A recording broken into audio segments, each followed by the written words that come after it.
Well, so this is the VW Amio, and if you think that it's essentially a Polo with a small boot attached to its backside, you're partly right, because that is true. But what is also true is that this car comes with a lot of features which even the Polo does not have. In fact, a lot of features which even some of its rivals in the segment don't offer. So is it really worth a second look? Let's find out on the show today.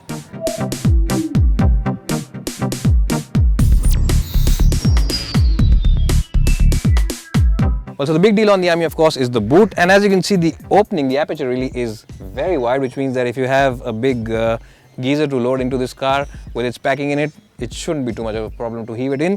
Now, there's a bit of a hump, but it's not a big issue because it's really very minimal, so you don't really have to put your back into loading this boot. And the other good point is that it's a pretty wide boot and there's no suspension intrusion into it, which means that if you are someone who enjoys playing golf, you can just throw in your bag and just shut it down without any problem whatsoever. So overall, a decent boot, not the best in terms of size, it is about 330 liters, but decent in its shape.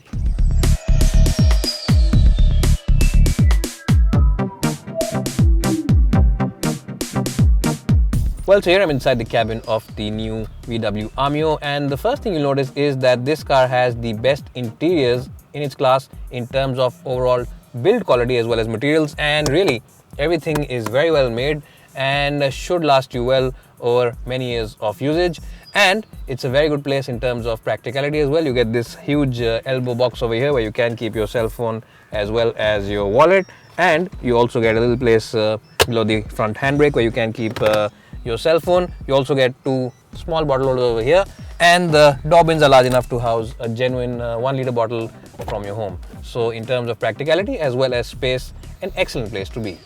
Well, the other thing which is really impressive about the Amio is the long features list, and not only does it come with features like height adjustment for the driver as well as a steering wheel which can be adjusted both for reach as well as for rake, it also comes with cruise control, which is a segment first, and it also gets climate control, reverse parking camera, reverse parking sensors, and a whole host of other features which are really phenomenal for this segment. And if you want to know more about the features on this car, head to our website by clicking on this link over here and figuring them out for yourself. But before you think that the Amio's cabin is perfect, let me tell you some negatives about it as well by moving on to the backseat now.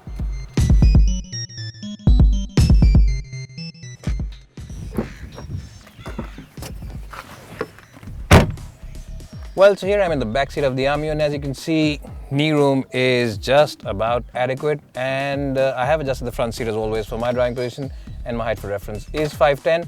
But if you do get someone who is over 6 feet in height, he will really struggle for knee room over here. Now, even though VW have raised the front seats, you can see that it really is a bit of a struggle. Well, what also makes the rear seat department not so great is the fact that there's a huge hump in the floor panel over here. So whoever does end up sitting in the middle will really struggle for legroom over here. So not really the best place in terms of backseat department in the VW Amio, but you get one little bottle hold over here where you can keep your beverage. And there's also AC vents at the back. Now, this is the only other car after the Hyundai Accent which offers you AC vents at the back. So in that sense, it's decent, but yes, not the best for space and comfort.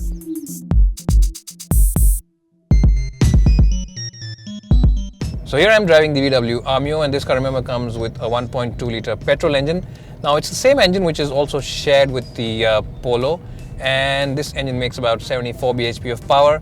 Now, these power figures are the lowest in this segment, but that's not all. The other issue with the car is that it's not as refined as some of its main rivals. So if you rev the engine too much, the engine can become a little buzzy and the cabin can be a little loud inside.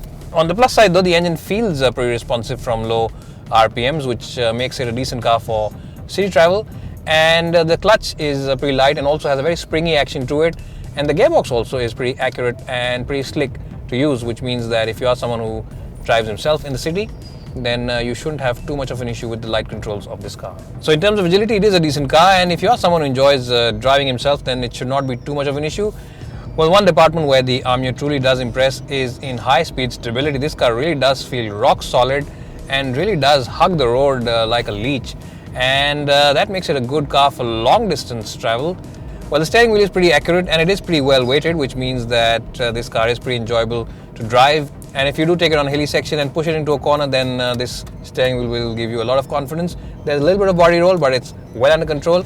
And even though these cars aren't really meant for keen drivers or for sporty handling, the Aamio does offer a little bit of fun element in its dynamic chassis.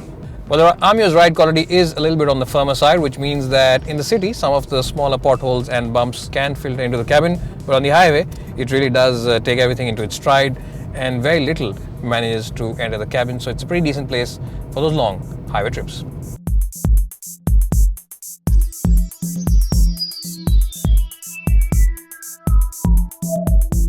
Well, so despite those negatives, if you are someone who has a small family and wants a long list of features as well as a feel-good and premium cabin, then the Aamio is a car that you should definitely check out.